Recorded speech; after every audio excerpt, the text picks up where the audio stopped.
안녕하세요. 주식마법사TV입니다. 11월 16일 화요일 오늘의 종목 리뷰 및 내일의 관심 종목에 대해서 말씀드리겠습니다. 영상 보시기 전에 좋아요, 구독, 알림 버튼 부탁드립니다. 금일 새벽 마감한 미국장 나스닥이 0.04% 하락 마감했습니다. 나스닥이 보합으로 끝났다라는 이야기죠.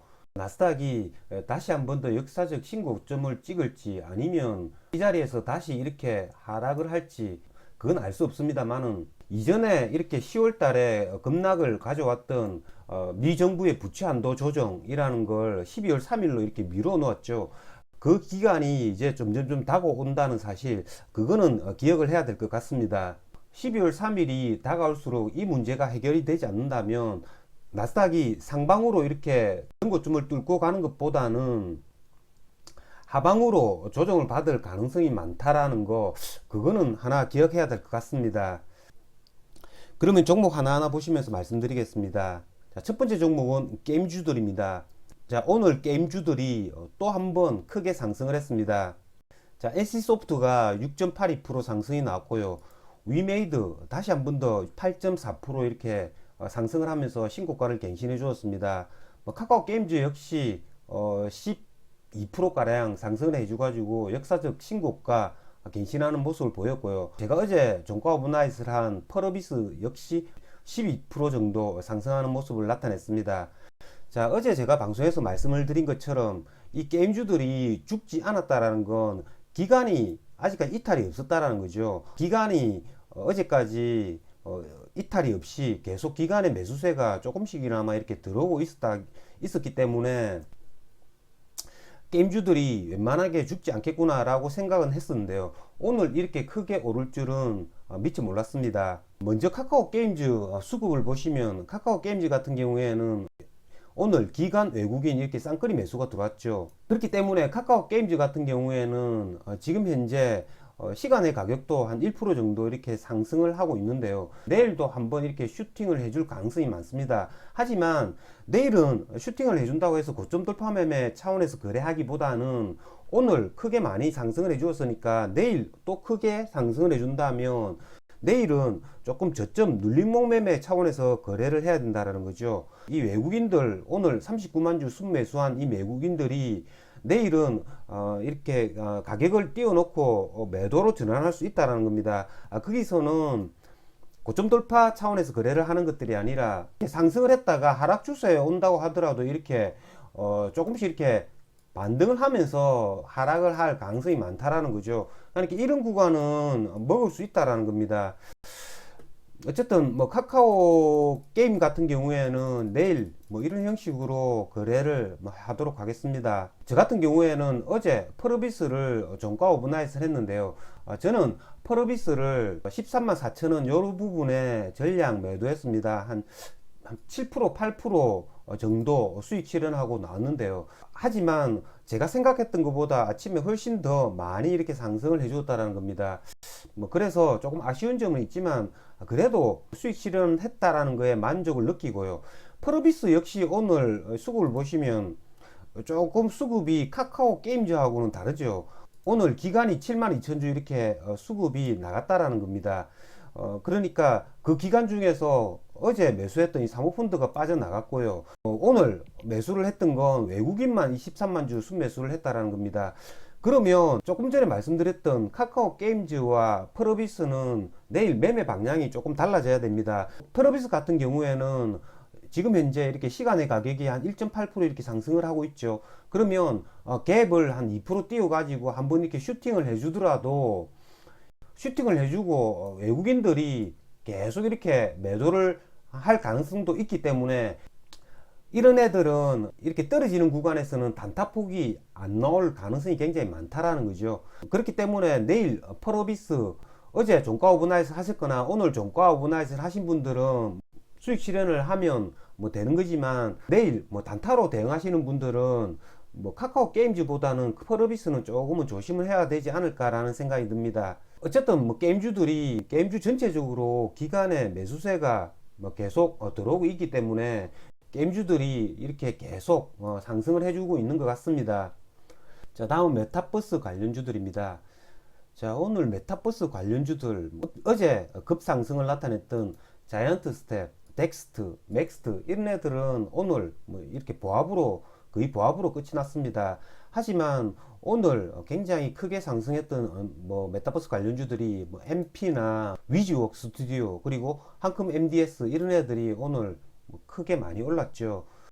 자, MP 같은 경우에는 얘가 뭐 상한가를 갔습니다. 뭐 메타버스 관련주들도 이렇게 하루 이렇게 시간차를 두고 이렇게 상승을 시킨다라는 거죠. 저 같은 경우에는 오늘 뭐 MP를 거래는 하지 않았습니다. 오늘 메타버스 전체적으로 이렇게 오른 것들이 없기 때문에 얘가 홀로 이렇게 상한가까지 갈 줄은 미처 상상을 못했습니다. 어쨌든 얘네가 상한가를 갔고요.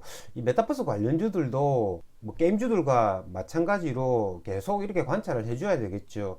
이 메타버스 관련주들 그리고 NFT 관련주들 그리고 게임주들 이런 애들은 이제는 무너지면 한꺼번에 이렇게 고점에서 이렇게 무너질 겁니다. 게임주, NFT 관련주, 메타버스 관련주들을 개별 종목들을 거래할 때는 전체적인 맥락을 잘 보고 거래를 해야 될 것 같습니다.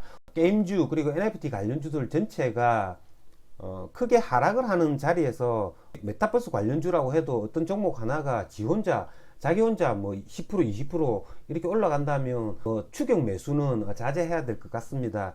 하지만 아직까지는 뭐 그런 정세는 보이지 않고 있기 때문에 계속 이런 애들 뭐 장중에 단타는 가능하리라 생각이 듭니다. 자, 다음은 2차전지 소재주들입니다. 자, 오늘 2차전지 소재주들 대부분이 이렇게 하락 조정 받는 모습이었죠. 하락의 폭은 그다지 크지 않았지만 그래도 뭐 상승을 하지 못했다라는 거죠. 자, 이것도 제가 어제 방송에서 말씀을 드렸죠. 에코프로 BM 그리고 에코프로가 기간이 지금 계속 이렇게 매도가 나온다라는 거죠. 그렇기 때문에 2차전지 소재주들은 조금 조심을 해야 되겠다라고 말씀을 드린 바가 있는데요. 자, 오늘 같은 경우에는 동아기업 그리고 일진머티리얼 이런 애들이 좀 많이 상승을 했습니다. 자, 일진머티리얼스 같은 경우에는 지금 이렇게 신고가를 갱신하려고 하는 그런 모습을 나타냈죠. 이게 만약에 2차전지 소재주들 전체적으로 수급이 좋았다면 일진머티리얼스 오늘 뭐 100% 제가 종가 오버나잇을 했을 겁니다. 하지만 뭐 전체적으로 2차전지 소재주들 그다지 좋지 않았고요. 그리고 일진머티리얼스 같은 경우에는 기관이 18만 주 매수를 한 것들이 아니라 이 외국인이 18만 주 매수를 했죠. 그렇기 때문에 오늘 일진머티리얼스를 종가 오버나잇을 하려고 하다가 종가 오버나잇을 하지 않았습니다. 자, 에코프로 같은 경우에는 뭐 지금 기간에 매도세가 연일 이렇게 나오고 있죠.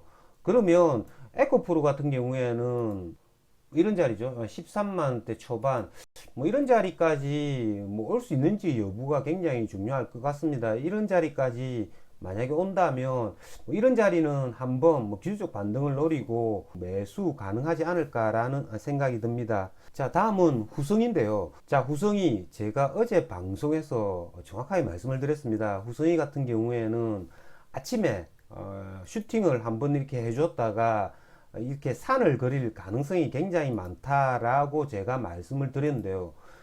제가 방송에서 말씀드린 그대로 이렇게 흘러갔죠. 제가 후성에 대해서 말씀드린 걸 기억하시고 위험을 회피하셨다면 저는 정말 기쁘겠습니다.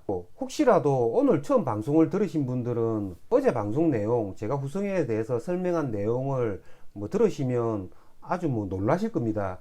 왜 제가 이렇게 후성이를 말씀을 드리냐면 제가 이전에 후성이 이렇게 거래하면서 뭐 당했던 경험이 제법 있습니다. 저 같은 경우에는 이걸 뭐 몇천만 원 수수료를 주고 이 종목에 대한 그런 경험치를 여러분들에게 미리 어제 전달을 해 드린 겁니다. 어쨌든 후성이 같은 경우에 수급을 보시면 자, 오늘 수급이 진짜 기가 막히죠. 이 외국인들 100만 주 그대로 빠져나갔죠. 하지만 이 후성이가 끝난 게 아닙니다. 왜냐하면 기간이 6만 주 순매수를 했고요. 이때 동안 계속 기간이 매수를 했다는 겁니다. 66만 주가량 매수를 했다라는 거죠. 그렇기 때문에 후성이 오늘 이 외국인들이 빠져나갔기 때문에 뭐 내일 24,000원대 초반 이런 자리에 이런 자리가 깨지지 않는다면 매수 충분히 가능하다라는 겁니다. 지금 현재 이 기관들은 이렇게 빠져나가지 않았기 때문에 옆으로 뭐 3, 4, 5일 정도 이렇게 행보하다가 다시 한 번 더 이렇게 슈팅을 해줄 수 있다라는 겁니다. 그러니까 이런 종목의 특징 그리고 수급 현황 이런 것들을 종합적으로 판단을 해가지고 거래를 해야지 물릴 염려가 없다라는 거죠. 자, 오늘은 캠트로스가 굉장히 많이 상승을 했습니다. 한 10% 정도, 11% 정도 상승을 했는데요. 캠트로스 같은 경우에는 2차 전지, 뭐 첨가제 관련주죠. 이 애들도 수급을 보시면 이렇게 오늘 기관, 외국인 이렇게 쌍끌이 매수가 들어왔죠. 전고점 돌파가 충분히 가능하기 때문에 이런 애들도 계속 수급과 함께 이 전고점을 돌파해 줄 수 있는지 여부 이런 거를 계속 관찰을 해봐야 된다는 거죠. 주식이라는 게 그냥 막무가내 사는 것들이 아니라 내가 장중에 수급 그리고 그래프 모양 이런 것들을 잘 관찰했다가 종가에 오버나잇을 해야 될지 말지를 이렇게 결정을 하는 겁니다. 어쨌든 뭐 캠트로스, 후성 이런 애들 아직까지는 추세가 죽지 않았기 때문에 계속 뭐 살펴봐야 하는 그런 2차전지 소재주가 아닌가라는 생각이 듭니다. 자, 여러분들 내일도 준비 잘 하셔가지고 내일 좋은 성과 거두시길 기원 드리겠습니다. 이상으로 주식마법사TV를 마치겠습니다. 제 영상이 도움이 되셨다면 좋아요, 구독, 알림 버튼 부탁드립니다. 끝까지 시청하신 분들에게는 보유 종목이 급등할 수 있게끔 마법을 걸어드리겠습니다. 윙가르디움 레비오사 감사합니다.